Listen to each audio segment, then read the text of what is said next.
I have a very special conversation coming up for you. So, good morning, good afternoon, good evening, wherever you are. And this is an impromptu conversation about who we are. Who am I? Who are you? Let's go find out. I'm going to bring my co-conversationalist into the house.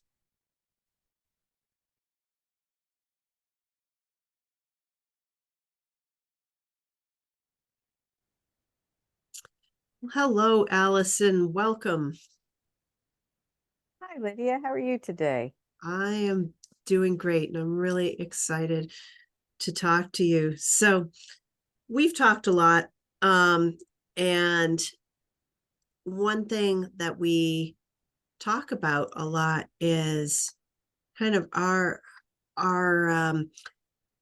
emergence onto the scene, and our emergence into the family of humanity, and what that was like for us, and how it changed as life went on. Why and so you know my question is, who are we? Who are we actually when we come out of the womb? And are we that same person later? Or what makes us not know who we are? You and I know that you have a lot to say on this subject. So. Yes, I do. And it is that one question that, and I don't want to use the word all because that's obviously not true. Some people probably don't struggle with this, but for the most part, for the people that I've known, I've gotten close with, had intimate conversations with throughout my lifetime, who am I? Is one of those big questions. Who am I and why am I here? What's this all about? Those are all the same question, because it's about how we relate to all of this. And when we don't know who we are, we don't know how we relate. And we need to know who we are so that we know how we relate to everything that's going on in life. And it's just that big conundrum that, some of us are lucky that we had families or parents or situations that taught us these things younger in life. And some of us, we're in our 50s, 60s, 70s. Sometimes we never figure it out. Who am I? Right. Yeah. Yeah. And I think it's part of it, it might be part of being alive. It's definitely part of being human. Oh, all the different languages, all the different religions, everything that we have in humanity has all started with a place of people, whether they were by the water or in the sands, in in the woods, on the mountains. We all asked, who am I and why am I here? And how do I relate to what's around me? And we came up with different languages to ask those questions and to communicate with one another. It's just been a part of humanity, and part of how we've created religions. Who am I and how do I relate to this? Oh, there's something bigger than me, and I relate to it in this way. And lo and behold, religions came along.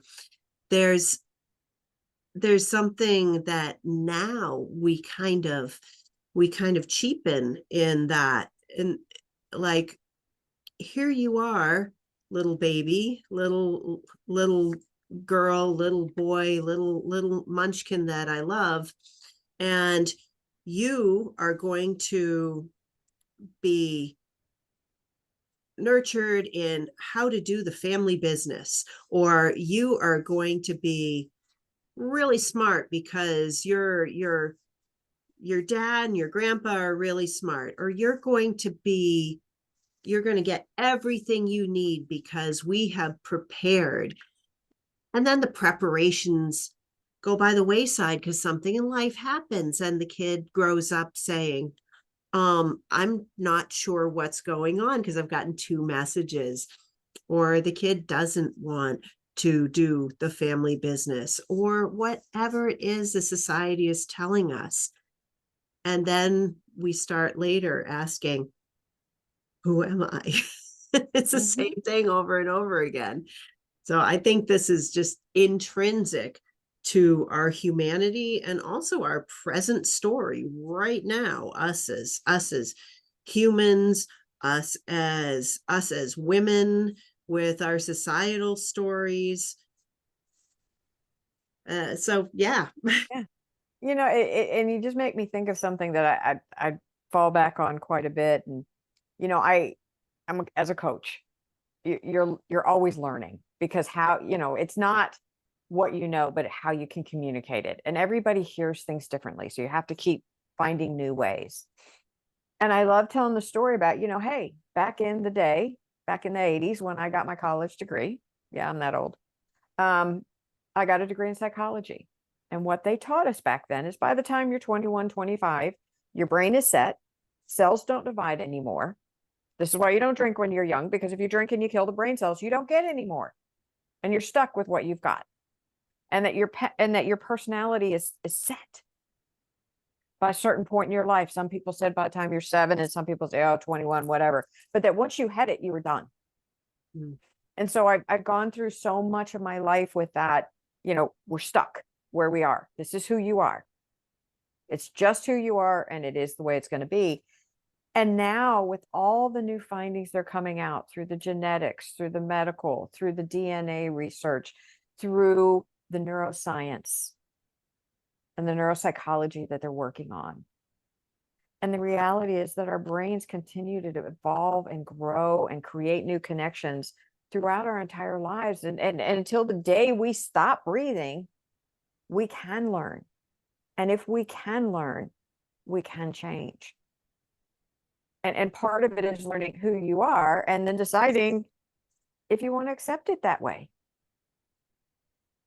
Yeah. And what works for you. And that's, to me, I think one of just the biggest ahas that I've had this year is really, as more and more people are beginning to understand neuroscience, they're beginning to realize we really don't know who we are. Mm. Because this, as I've been taught to call it, the shitty committee, is not who we are. Yeah. But for how much of our lives have we lived believing this was gospel? My thoughts were gospel. And the reality is 95% of my life, I'm working on autopilot. If I'm paying attention and work on being in the moment, I can maybe bump that up to 98% on a good day. But that 92% on my best day is not me, is not mine. It's what's been encoded up here. And until I accept that I've got to look at that and see what's up here and understand what's up here, and I don't have to know where it came from or why it's there, but, and I'm going on a rant here, but the example, how many kids will never eat anything green in their entire life? Where'd that come from?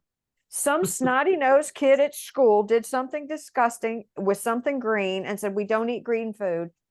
And it became gospel for that person's life. Yeah. And how many things do we do that we have no idea why?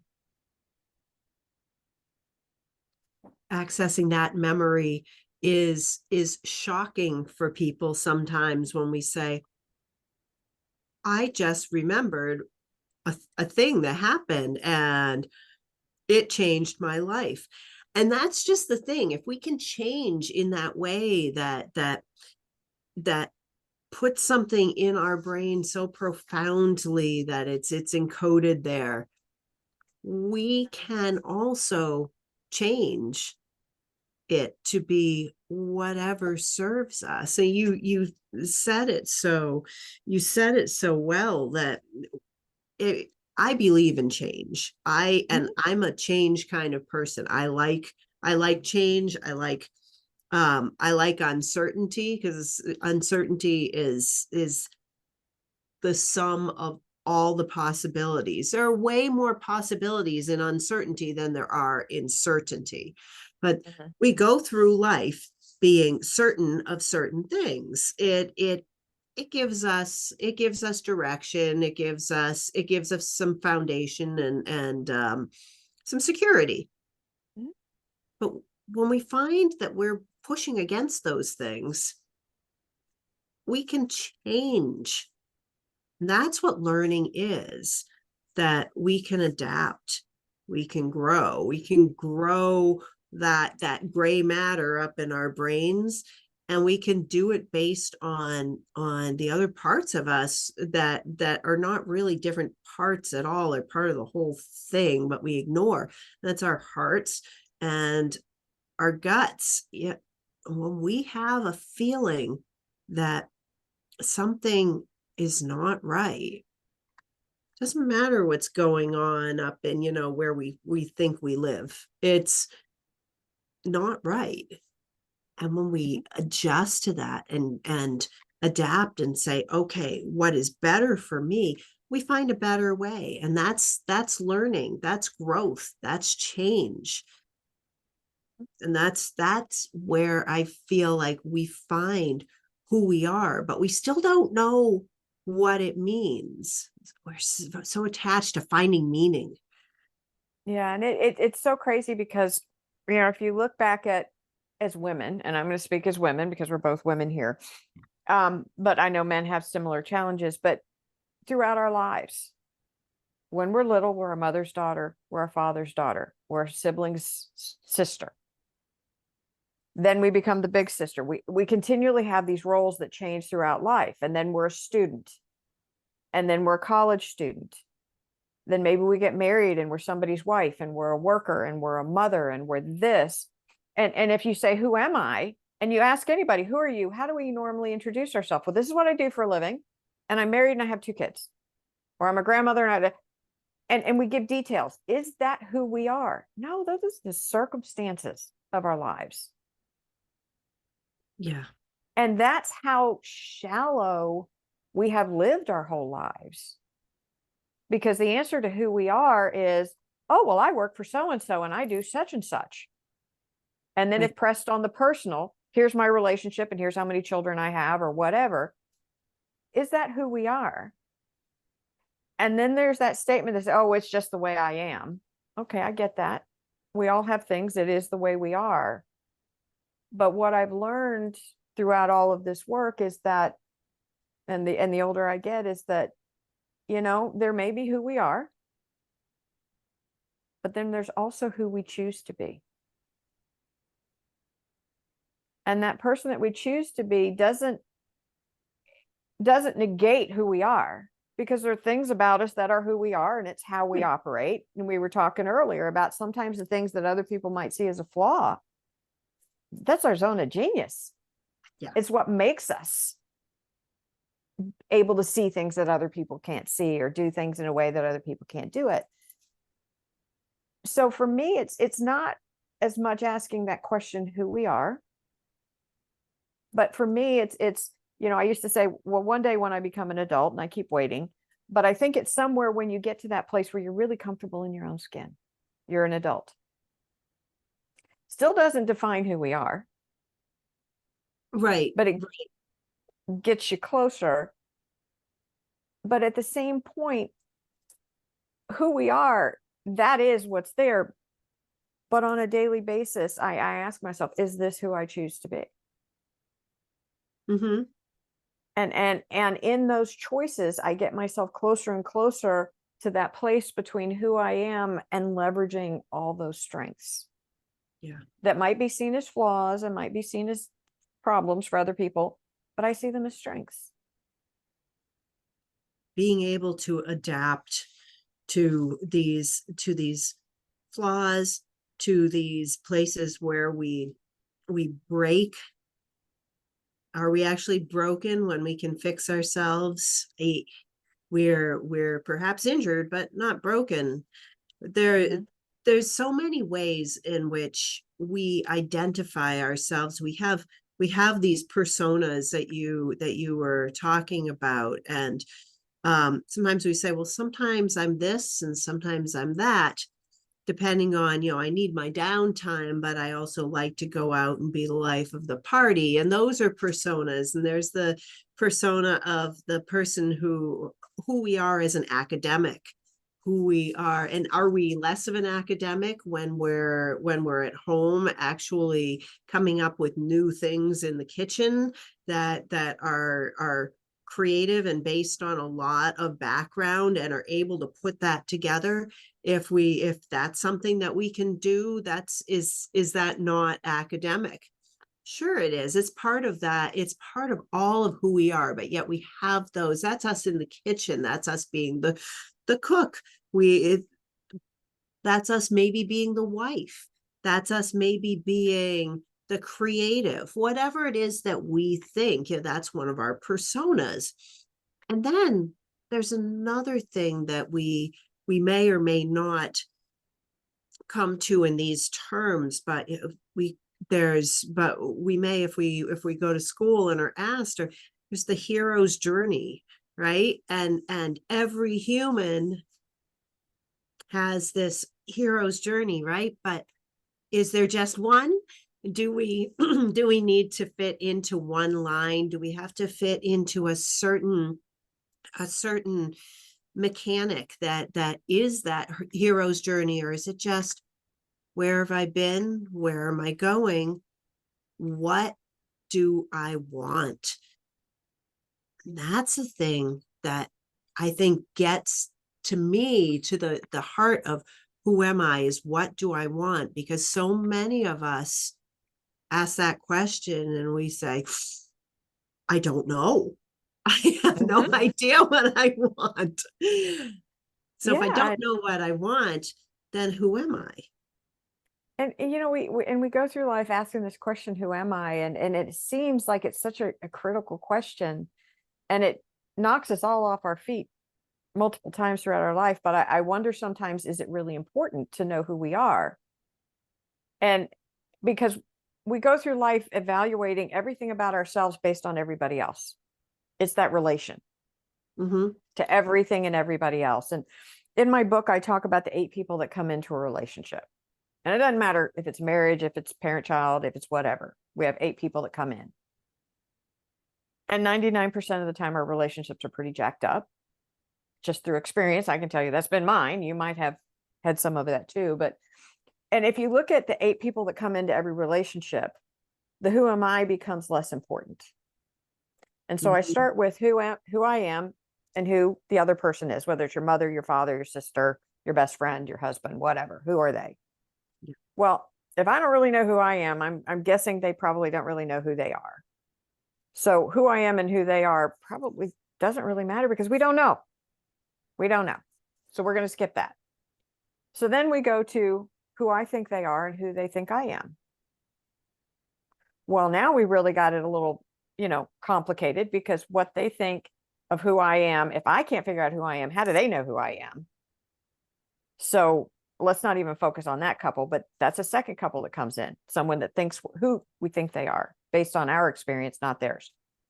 And then you get to the third couple, that's the pretzel couple. It's the one that goofs up, muddies the whole waters. Who we think they want us to be and who they think we want them to be. Now, this is built on this who we think and what we think, and we've already explained we don't know. And if I don't know who I am and you don't know who you are, how can the person that I think you want me to be right? But that's what we do. And we go into a relationship and we live in that third couple, who I think the other person wants me to be, whether it's your boss, whether it's your spouse, whether it's your child. It's like trying to play Twister, and you got the mat, but you got the dial and it's got colors on it that aren't on the mat. And it's got body parts that aren't on the mat, And so you're trying to play Twister with directions that can't be followed. And this is where relationships gum up so desperately. And so many people fail at relationships because they get stuck in that third couple, the pretzel couple.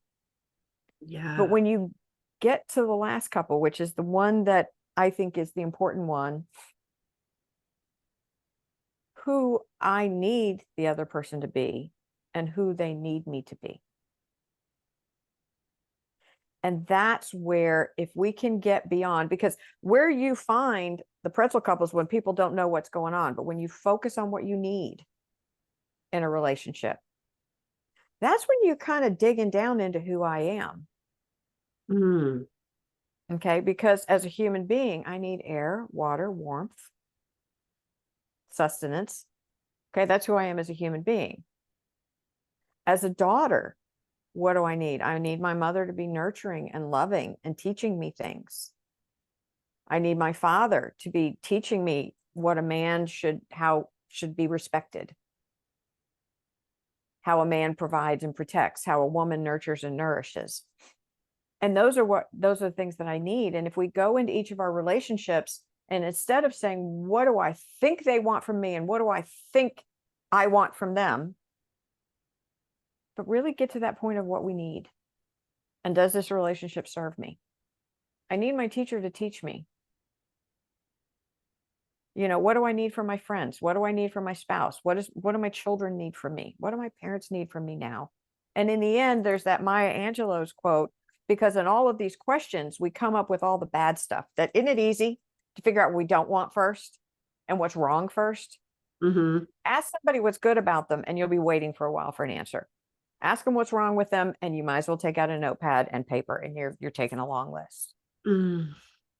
But when you get past that into what you need, then you're beginning to understand who you are, because now you understand what's in here and what you need to be happy, to thrive, not Right. just make it through the day, but to excel. The need conversation is striking a chord with me. When we figure out that we need something based on, as you said, need our teacher to teach. We need a nurse to nurture us and to care for us. We need our father to show us how to support and how to be strong. We realize that those needs are built on expectations. And then as we develop further, those expectations are what we are not actually the root of what we need, although they're a part of it. But what do we really need? We need warmth. We need instruction. We need conversation, collaboration. We need nurturing. We need, aside of the warmth and the and if we didn't have any preconceived notion of somebody being a teacher or a father or a mother or what that meant, we might just realize that we need all these things in whatever way they come. We need all these things from a person with whom we're in a relationship. We need to know how to provide these things ourselves. And then do we come to the expectations again of, well, where am I going to get these things? And at some point we have to make an assumption of where we're going to get these things if we really need it, because we have to find our way to it. If we haven't had a father or mother in our life, if we haven't had a teacher, or if we haven't had these preconceived notions, where do we get these things? If we have had these preconceived notions and we expect these things, what happens when our expectations are challenged? Can we learn to get these things from another place? Can we learn to trust that another provider of that attribute will actually have the possibility of providing that thing that we need, even if the first provider of that attribute who we expected something from and they didn't provide because they because they left or they died or it just didn't happen. It, even though that changed, can we trust that it can happen again? There's so much in that need conversation that just bubbled up in me. Well, and it's, we talked earlier before we started the recording is about, what we think inside and how isolated we are in here from the rest of the world. And I'll give you just an easy explanation, kind of analogy to this. When I was in college, taking a class, I said I love studying the tests. They tested people to find out how people thought and all that. And if you put 50 men in a room and 50 women in the room, and this is going to blow some people's minds, but this is true. As women, we think one way. As men, they're wired a different way. And I'm sorry, it is that way, but it is what it is. If you put 50 men in a room, 50 women in a room, and we all say love makes the world go round, right? And especially as women, that makes so much sense to us. And you say, what is more important, love or respect? Out of those 50 women, 48 will say love. Out of those 50 men, 48 will say respect. And it is that simple that, and I'm using the male-female dichotomy because that's easy, because half of us are male and half of us are female in this world. But the reality is there's that dichotomy in everything, as to how people are wired and what they need. And we're all just a little bit differently. We're all different. But because we're all isolated up in here and we're too afraid to ask the question, do other people feel this? Do other people hear what I'm hearing? Do other people believe these things? In one way, we go through life believing everybody's just like us. And if I judge other people, I assume everybody else is judging me every moment of my life. Yeah. And in another way, I must be crazy. I must be the only one having these horrible fears and these horrible thoughts and can't seem to get around in what's going on in the world. And if we just ever slowed down and talked to people and opened up honestly, which is where I guess therapy and coaching and all of this stuff comes in, what we find out is we all are far more alike than we're different. We all have similar fears manifesting in different ways, but we all have fears. We all have assumptions we make. We all have all these things we go through life with. And just by saying, oh, well, that's a man, he's going to act this way, and that's a woman, she's going to act that way. No, that's not how it works. Because there's so many different attributes that we each have. And how many of them do we even know we have? Or have we been using and don't even know we have that and leverage it, thinking everybody can do that, and then you find out they can't.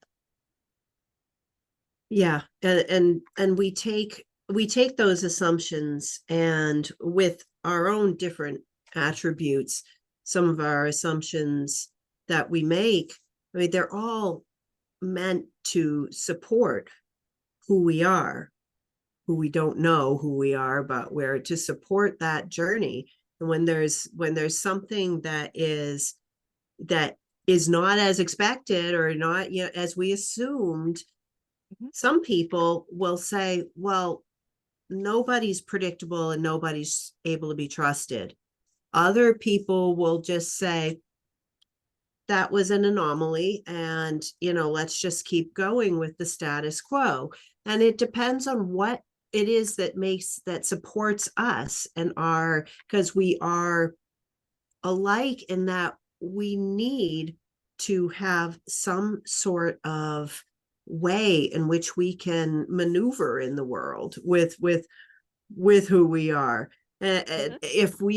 If that means that we need to designate that everything is in fact very unpredictable, and that keeps us safe, then yeah, that's what we might do. And if it in fact is the other way, that that's an anomaly and still things are the way I believe, and that supports how we go forward, then that's what we're going to do. But we're still doing it for the same reasons, to support our path and to support our way of communicating, of finding one another and finding ourselves. You know, and I think that the proof to this conversation is an important one to have, is think about all the books and the personality inventories that are out there. Yeah. And you know, I've had clients and I'm like, you know, you've taken all the personality, you've taken all the personality inventories, you've read all the books. What is it you want them to tell you? Well, yeah, she wants them to tell her who she is.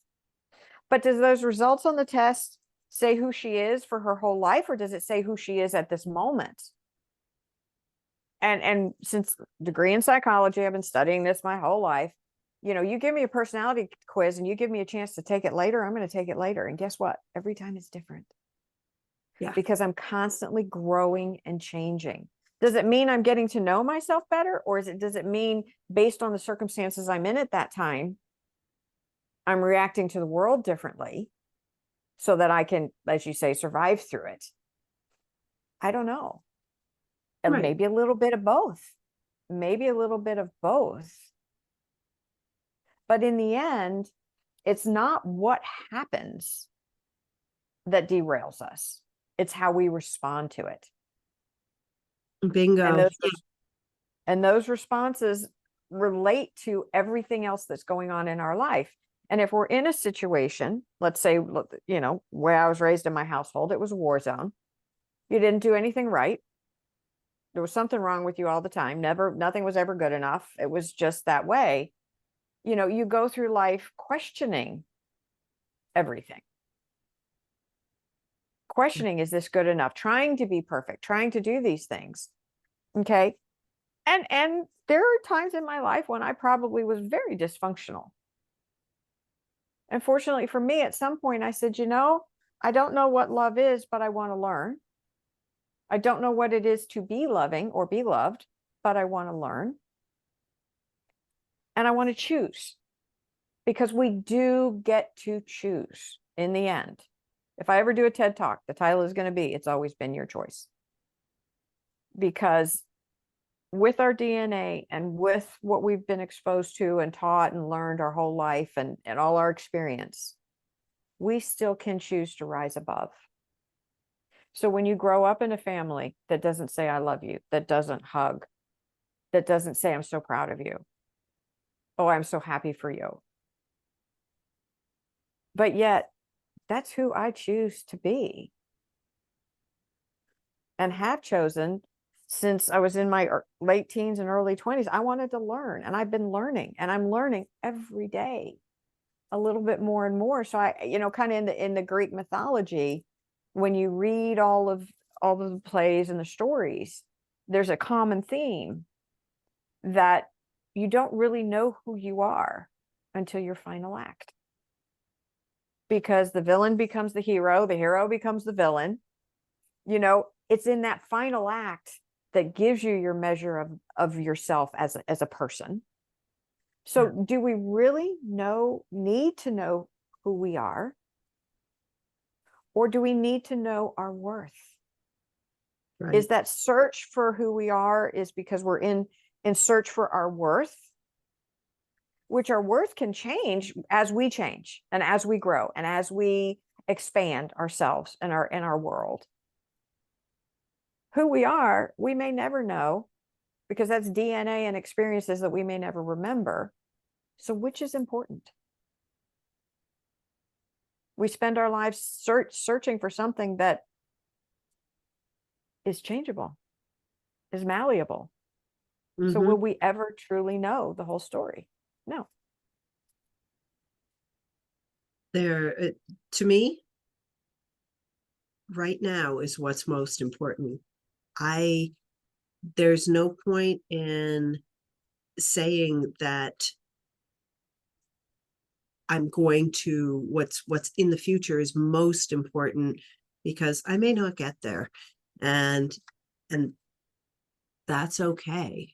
Right now, how I'm responding to what happened and we are making choices all the time. We may make a choice not to make a choice and to have everything happen to us. It's still a choice.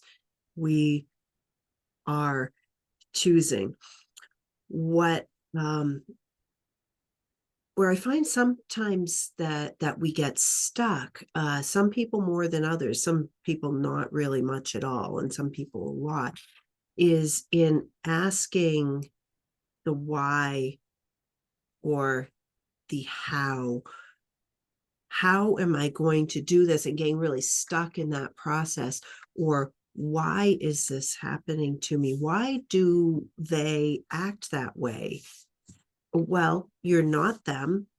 You could ask them, but they may say, I'm not acting that way. When we get stuck in that outside process, as opposed to just what what I am, what I am doing, and what response I will have, not how am I going to do this.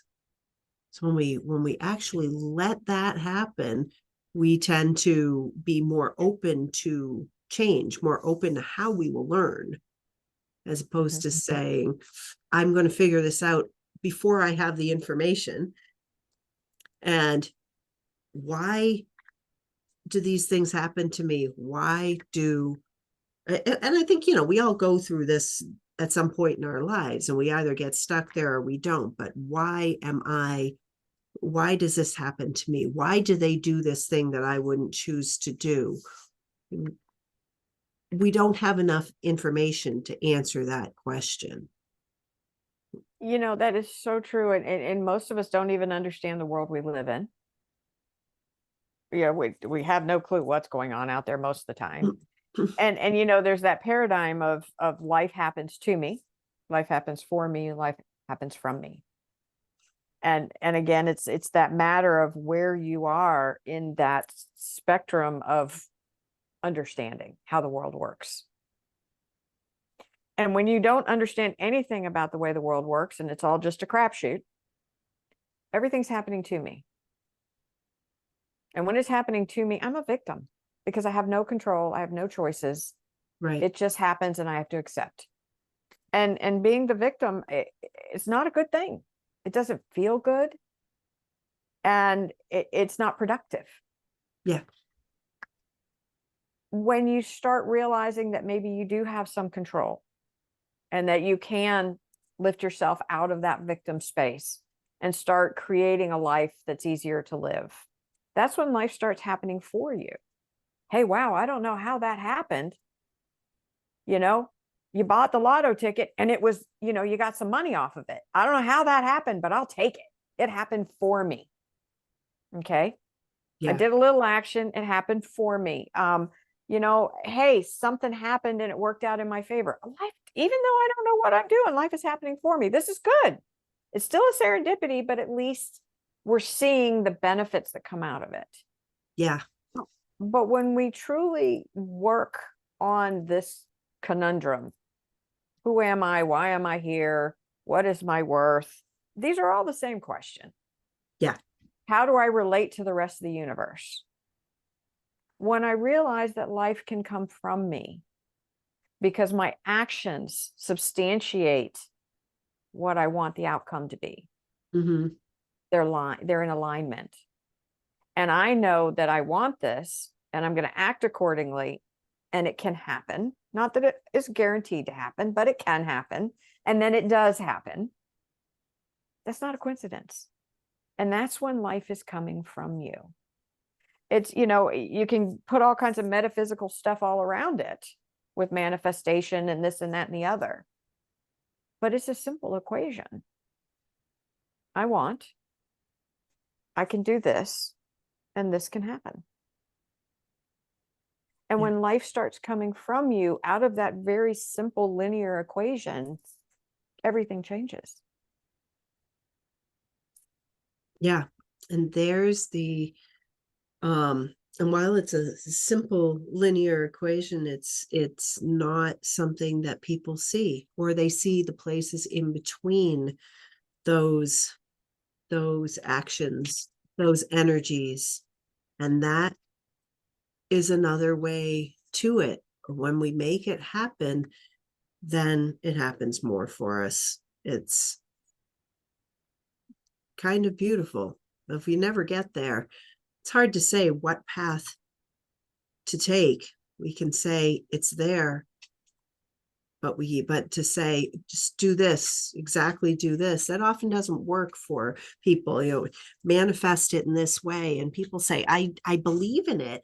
I believe in manifestation. I've seen it work for so many people, but it hasn't worked for me. Probably that's not the way. That you're probably missing something, because it's assumed that you understand what the places in between are, but you have to find those places in between. Well, and it's, people don't understand that it takes for life to come from you. It takes a belief. Yeah. That what you want is deserved, and that it can be earned, and that it will work for you. It's a belief in a lot of different things, where when these people teaching manifestation, they're saying, do this, do this, do this, and you'll get what you want. Well, you may believe that these are the steps, and you may believe you want what you want, but if you don't have the underlying belief of the deservingness, of the worthiness, and of the fact that not only can it, that it can actually happen to anybody. Right. It just happens. You go through life and things just happen, and people are like, how'd you do that? I don't know. Yeah.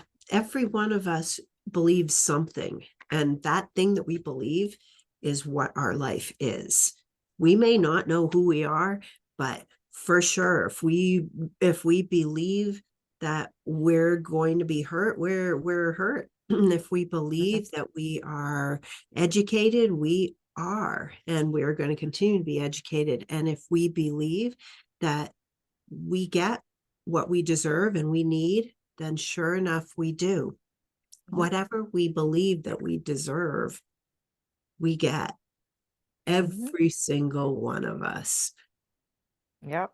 And there's that quote, and I use it all the time, and I believe it's Maya Angelou. It's, I know I'm somebody because God don't make no junk. I don't care what your faith is, or if you have no faith. We're here. We won the genetic lottery that we're here. Right. I'm just saying, my grandmother had to meet my grandfather. My other grandmother had to meet my other grandfather. They had to get married and have children to have my parents. My parents had to get married and or didn't have to get married, but they did, and had children. And all the genetic combinations and all the environmental combinations that go together to make each and every one of us are unique. Exactly. We're all different. Whether it's, you can take two identical twins, and maybe their genetics are identical, but their lives will be very different.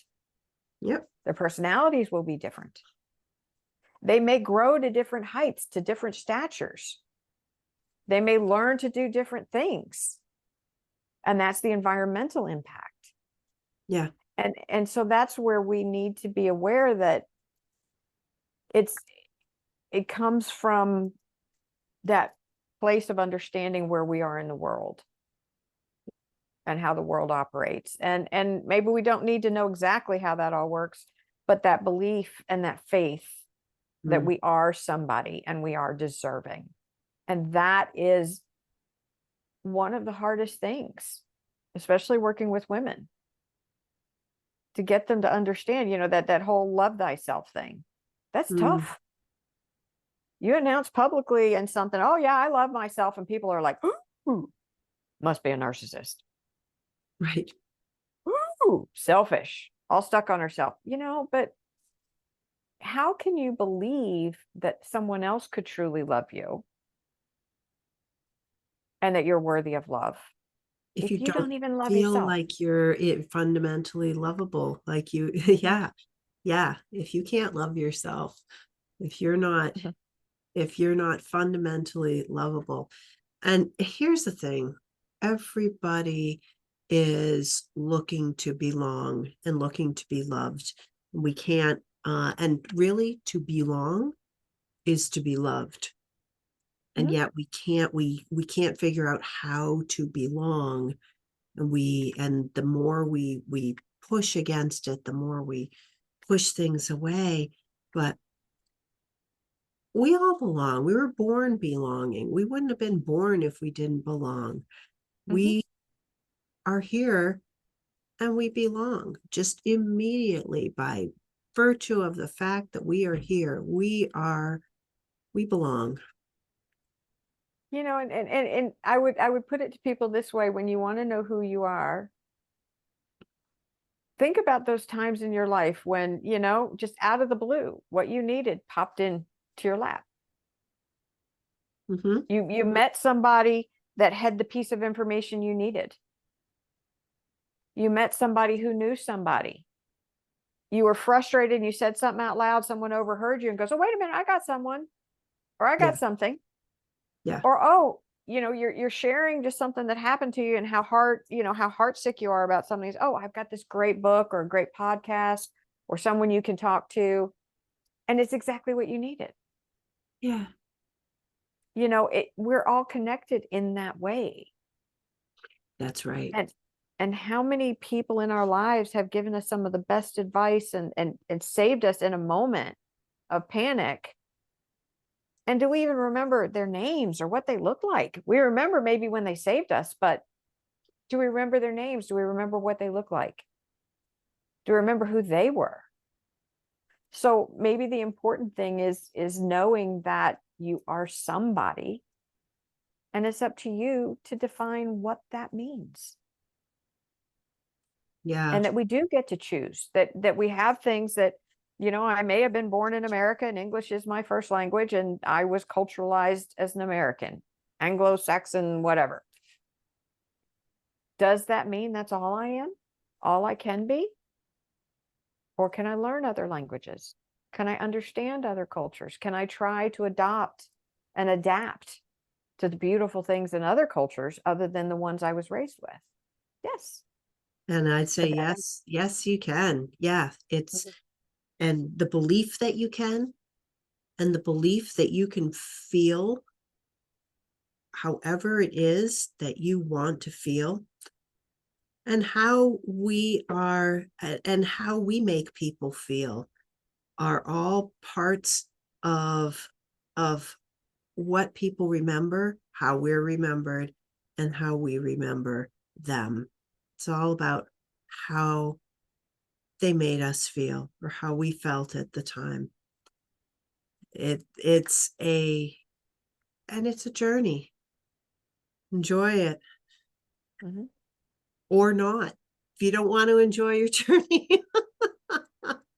then don't enjoy it. But it is a journey, and how you feel is ultimately up to you. Might not be in the moment, might not mean that you don't have sadness, that you don't have hurt, that you don't have we all have those. But you choose whether to stay in that, and that's part of who you are. Who I am is the choices that I make. Mhm. It's the choices that we make and the way we choose to view life. Yeah. And, it's just an amazing thing that if we embrace that concept, how everything can change. We become the constant in our world and Mm-hmm. everything out there changes. Yeah. I saw a meme this morning. I was planning out my posts and I have one saved that one day I'm going to use. And it says, you know, you, you can insult me until I decide to value your opinion. Something like that. And it's so true because, people are always trying to bring you down to their level or take their drama out on you or make, bring, and when you finally realize what you have control of is in here, and you Yeah. stop reacting to all that out there and allowing it to define who you are, It Yeah. becomes much easier. Yeah. Yeah. Yeah, for sure. Uh, I would say if we were gonna leave leave anybody with anything in this conversation, that saying that it's okay to wonder who we are, but we are right now who we are by virtue of what decisions we're making and how we choose to perceive our world, what it is, the choices we're making, what to do and what to value, and what to allow to define us. And I would say, if we think of King Arthur, the story of King Arthur, we can each be King Arthur. We're all born in a set of circumstances. We're all go through life with what's going on around us. But you have to believe you can pull the sword from the stone. Yeah. And when you pull that sword from the stone, then you've found what you can do and you can keep going. And it's for each of us, we each have that special talent. We each have that gift. Everyone on the face of this earth has a gift, has something to share, has something wonderful about them. And when we can find that thing and own it, like King Arthur could pull the sword from the stone, Yeah. then we can be everything that we have the capacity to be. And it doesn't matter if you were born poor or rich. There are plenty of people that were born with everything handed to them and ended up with nothing. They might have That's had a right. house and a car and money, but they had no friends, they had no love. They didn't like themselves, Yeah. and they abused themselves. There are people that are born absolutely destitute that rise Mm-hmm. and become voices that the whole world listen to. Yeah. Yep. Exactly. So embrace your inner King Arthur. We go through life thinking we are our circumstances. No, we're not. No, no, It's it what we does. choose to do with the circumstances. Yeah, when we're little, it certainly shapes us, but Mhm. then we have a bag of tricks. We can use it. Mhm. I like my bag of tricks. It's useful to me. Well, Allison, we should wrap this up and Yes, ma'am. let these viewers ponder their own who they are. So on that note, thank you so much for chatting with me. It's always fun to chat with you. The same, Lydia. You just have a beautiful mind, and I love the way it works. I love your mind too. Well, thanks, Allison, and we will see you next time. Thank you so much for joining us for that conversation. And I don't have much more to say to you. It's great to be including you in the conversation, so you can leave your thoughts in the comments below. And just remember that you just need to believe in something, but you can change what you believe. And you can go along and make your way with what feels best. So please hit like, gently push the subscribe button, and I'll see you next week. Ciao.